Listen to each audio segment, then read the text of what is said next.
If you're a compliance professional, then Compliance Man Chooses the Target is here to help you figure out what to focus on and how within your organization. Join your host, Tim Khasanov-Batirov, the Compliance Man, for 3 minutes of condensed compliance awesomeness. Hello, everyone. This is Tom Fox, back again with Tim Khasanov-Batirov for another episode of Compliance Man Chooses the Target. Today, Tim actually, is going to give some of Compliance Man's views on the future of compliance. So, Tim, first of all, welcome. Thank you, Tom. Thank you for hosting me. Glad to hear you. So, what does Compliance Man think about the future of compliance, Tim? Well, first of all, Compliance Man thinks that compliance has a bright future.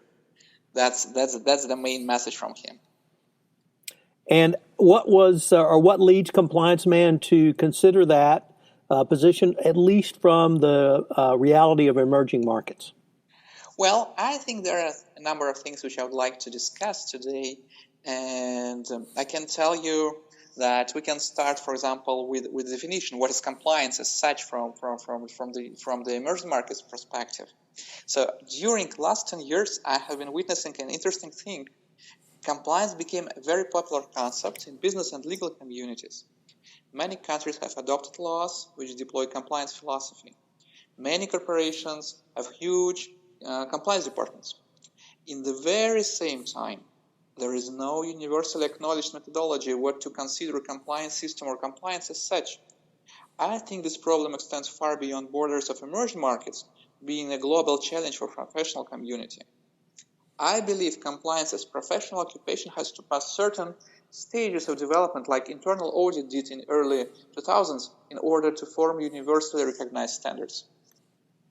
Tim, I find it interesting that you said that compliance has become a popular target not only in legal but also in business. How have you seen businesses embrace compliance in emerging markets?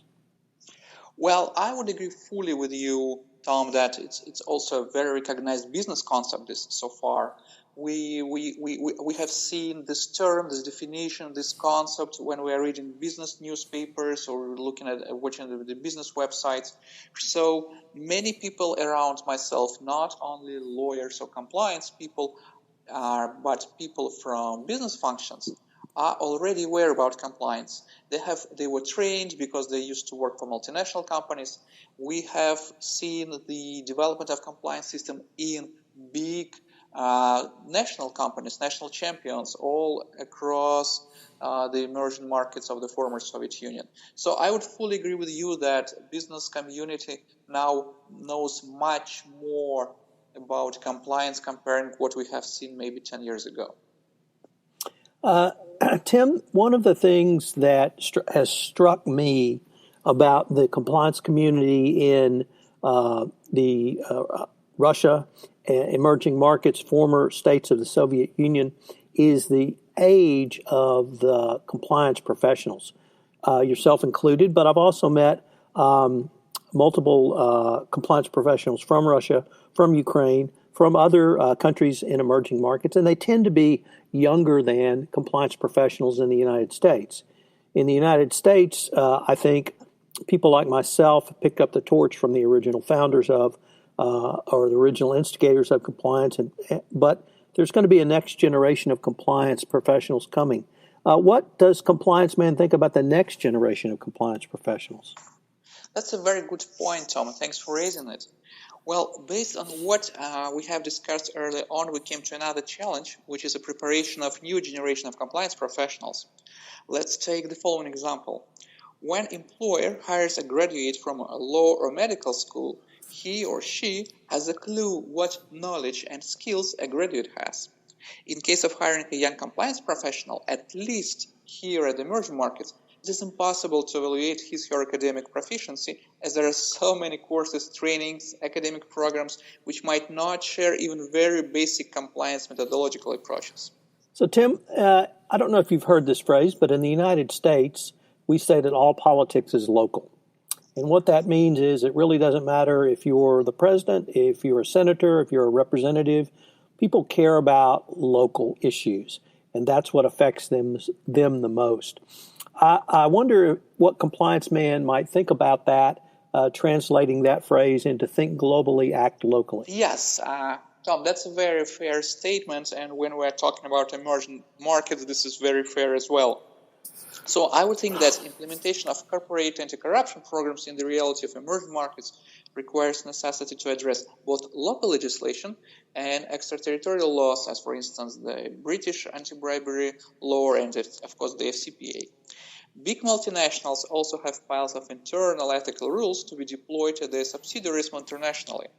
In addition, as I have mentioned, we have been witnessing a boom of local compliance initiatives and sometimes new laws which companies have to follow as well. As a result, compliance officer here at the emerging market faces the necessity to implement many requirements, which sometimes might contradict to each other. This situation is depicted in one of the releases of our Compliance Man Illustrated series, if you remember. To be effective and in order not to get lost in various laws, ethical concepts, and compliance philosophies, it is the right time for professional community to agree on basic principles of corporate compliance system, which will be acknowledged as minimal standards by practitioners worldwide. So that's the main message from Compliance Man today. Well, Tim, this has been a really fascinating exploration of the future of compliance from the emerging market perspective, at least as interpreted by Compliance Man. I hope our listeners will join us for the next episode of Compliance Man Chooses the Target with Tim Khasanov-Batirov.